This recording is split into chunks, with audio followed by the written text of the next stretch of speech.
Hello my dear students, myself Surendra Pareek, physics faculty GPS गुड़ागुड़ जी।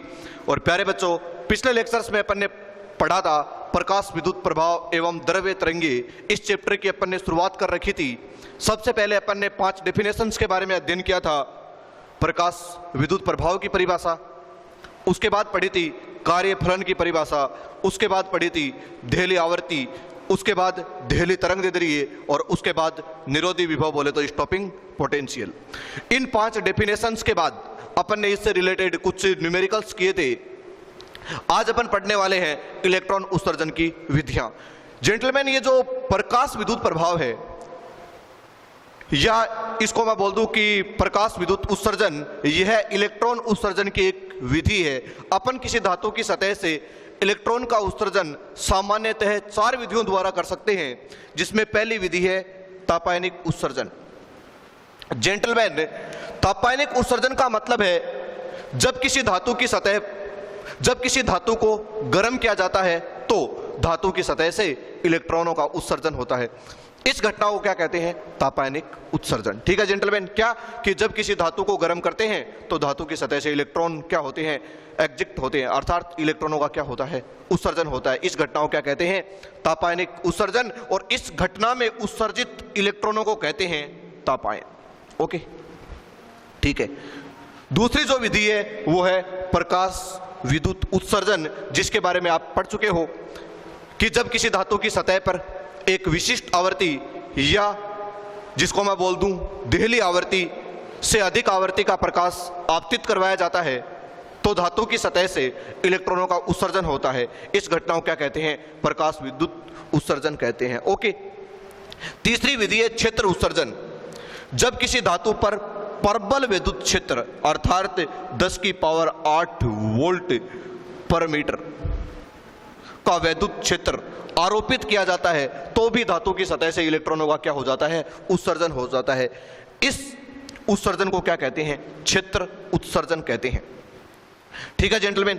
उसके बाद अपन पढ़ते हैं द्वितीयक उत्सर्जन। जब किसी धातु की सतह पर उच्च ऊर्जा के इलेक्ट्रॉन आपतित करवाए जाते हैं तो धातु की सतह से इलेक्ट्रॉनों का उत्सर्जन होता है। इसे क्या कहते हैं? द्वितीयक उत्सर्जन, अर्थात इलेक्ट्रॉन द्वारा इलेक्ट्रॉन का उत्सर्जन। धातु की सतह पर जो आने वाले इलेक्ट्रॉन है अर्थात आपतित इलेक्ट्रॉनों को प्राथमिक इलेक्ट्रॉन कहते हैं। ठीक है। और जो उत्सर्जित इलेक्ट्रॉन है उनको क्या कहते हैं? द्वितीयक इलेक्ट्रॉन कहते हैं। और इलेक्ट्रॉन उत्सर्जन की इस विधि को क्या कहते हैं? द्वितीयक उत्सर्जन कहते हैं। अर्थात अपन ऐसा कह सकते हैं कि उच्च ऊर्जा वाले इलेक्ट्रॉन जब किसी धातु की सतह पर आपतित करवाते हैं तो धातु की सतह से इलेक्ट्रॉनों का उत्सर्जन होता है। और इस इलेक्ट्रॉन उत्सर्जन की इस विधि को क्या कहते हैं? द्वितीयक उत्सर्जन। और जो आपतित इलेक्ट्रॉन है उसको क्या कहते हैं? प्राथमिक इलेक्ट्रॉन। तथा उत्सर्जित इलेक्ट्रॉनों को क्या कहते हैं? द्वितीयक इलेक्ट्रॉन। ओके जेंटलमैन, चलो मैं इसको यहां से इरेज कर देता हूं, साफ कर देता हूं। ओके, ठीक है। प्यारे बच्चों, आपके सामने हेडिंग लगी है कि प्रकाश विद्युत प्रभाव के प्रायोगिक परिणाम एवं उनकी व्याख्या। देखो, ये एक उपकरण है। प्रकाश विद्युत प्रभाव की घटना को एक्सप्लेन करने के लिए एक उपकरण काम में लेते हैं। ठीक है। अब अपन इस उपकरण का विवरण लिखते हैं। तो प्यारे बच्चों, आपको दिखाई दे रहा होगा ये उपकरण, अपन को इसके बारे में लिखना है। ठीक है। देखो, उपकरण के बारे में बात करें तो अपन ऐसा कह सकते हैं कि इस उपकरण में एक निर्वातित कांच की नलिका है जिसमें प्रकाश सुग्राही धातु के बने कैथोड और एनोड लगे हुए हैं। अपन पढ़ चुके हैं प्रकाश सुग्राही धातु पिछले लेक्चर्स के अंदर। याद कीजिए कि प्रकाश सुग्राही धातु बोले तो सामान्यतः जो क्षारीय धातुएं होती है उनको क्या कहते हैं? प्रकाश सुग्राही धातु कहते हैं, जो दृश्य प्रकाश आपतित करवाने पर भी इलेक्ट्रॉनों का उत्सर्जन कर देती है। तो प्रकाश सुग्राही धातु के बने कैथोड और एनोड लगे होते हैं। कैथोड और एनोड के मध्य एक वोल्टमीटर लगा होता है और प्रवाहित धारा को मापने के लिए एक माइक्रो एमीटर लगा होता है। Micro ammeter. प्यारे बच्चों, ये जितने भी उपकरण लगे हुए हैं ये कैथोड और एनोड के मध्य ही लगे हुए हैं। ठीक है। उसके बाद अपन लिखेंगे कि कैथोड और एनोड के मध्य एक विभव विभाजक भी लगा होता है और कैथोड और एनोड की ध्रुवता को इच्छा अनुसार परिवर्तित करने के लिए इनके मध्य एक दिक् परिवर्तक भी लगा होता है। दिक् परिवर्तक की सहायता से अपन एनोड को धन या ऋण विभव पर कर सकते हैं। ओके जेंटलमैन, ठीक है, ये इसका क्या है, उपकरण, और इसके नीचे अपन इसका क्या लिख दिया, विवरण। अब अपन लिखेंगे इसकी क्रियाविधि। क्या लिखेंगे, क्रियाविधि, ठीक है। ओके, तो क्रियाविधि लिखेंगे तो मैं ऐसा लिखूं कि जब कैथोड पर एक विशिष्ट आवृत्ति या उससे उच्च आवृत्ति का प्रकाश आपतित करवाया जाता है तो यहां से इलेक्ट्रॉनों का उत्सर्जन होता है और यह इलेक्ट्रॉन एनोड की ओर गति करते हैं और इन इलेक्ट्रॉनों के कारण परिपथ में धारा प्रवाहित होती है जिसे क्या कहते हैं, प्रकाश विद्युत धारा कहते हैं। ओके जेंटलमैन, अब अपन पढ़ते हैं प्रकाश विद्युत धारा आईपी पर विभव का प्रभाव, ठीक है। और इसमें अपन पहला ग्राफ पढ़ते हैं, प्रकाश विद्युत धारा वह एनोड पर लगाए गए विभव के मध्य ग्राफ। तो प्यारे बच्चों, आपको इस ग्राफ को बहुत ढंग से समझना है। देखो, मैंने इस अक्ष पर ले लिया प्रकाश विद्युत धारा को, जिसको किससे लिख दूं, आईपी से, फोटो इलेक्ट्रिक करंट, प्रकाश विद्युत धारा, ठीक है। और इधर मैंने लिख दिया एनोड पर लगाया गया विभव। ओके, ठीक है, ये क्या है, एनोड पर लगाया गया विभव। देखो, एक बार मैं इस डायग्राम को थोड़ा छोटा कर देता हूं समझने के लिए। देखो, इनके मध्य वो दिक् परिवर्तक वगैरह सभी लगे हुए हैं, पर मैं समझाने के लिए इसको छोटा कर रहा हूं, ठीक है। देखो प्यारे बच्चों,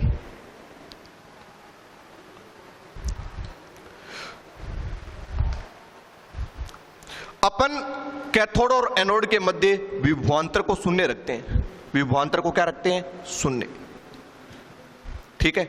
कैथोड और एनोड पर विभवांतर को शून्य रखते हैं तो आईपी का मान शून्य नहीं होता है।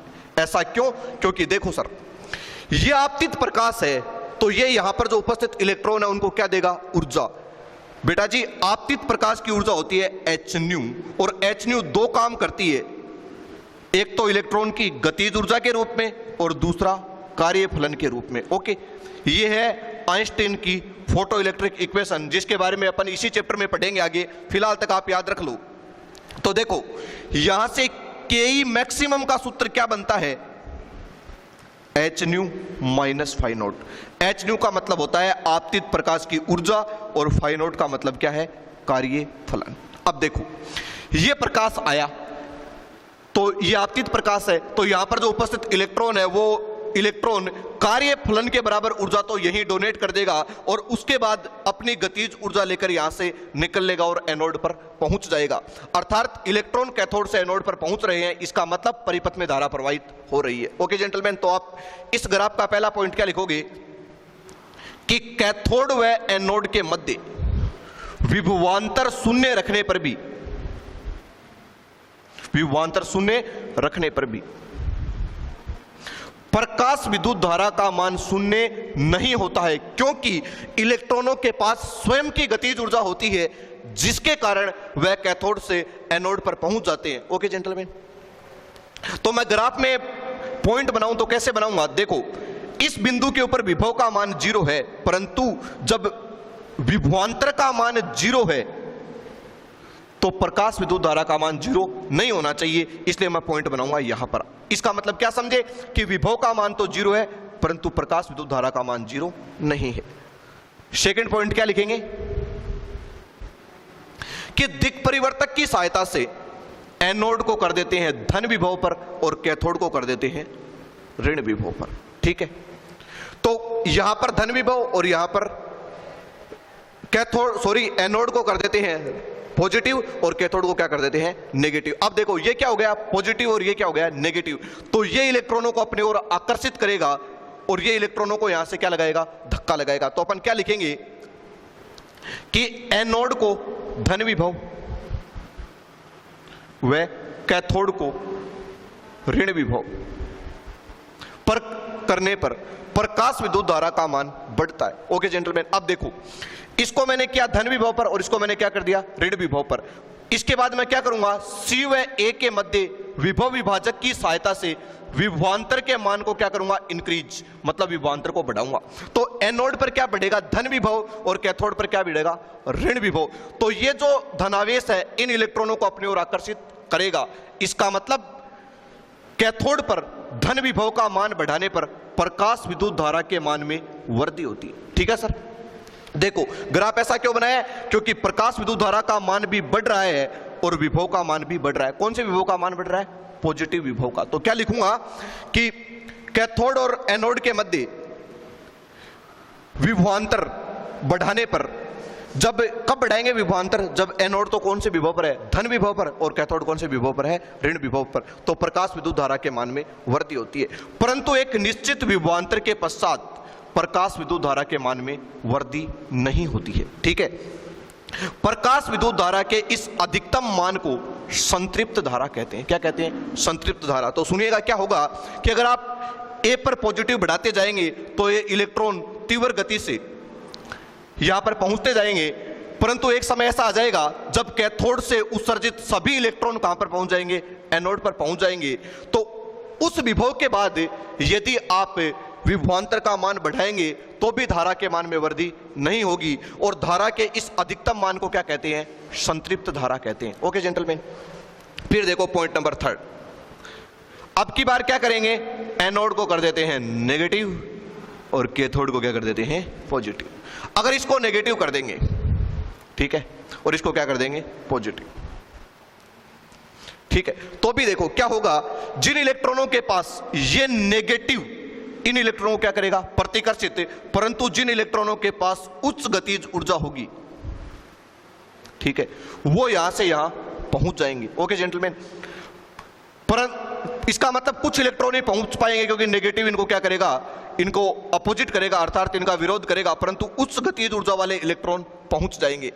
परंतु फिर भी यदि आप एनोड पर नेगेटिव विभव के मान को लगातार बढ़ाते जाओगे तो प्रकाश विद्युत धारा के मान में कमी होती जाएगी, और एक निश्चित ऋण विभव पर प्रकाश विद्युत धारा का मान शून्य हो जाएगा। और इस निश्चित ऋण विभव को क्या कहते हैं, निरोधी विभव या स्टॉपिंग पोटेंशियल कहते हैं। ओके जेंटलमैन, इतनी बातें आपको लिखनी थी।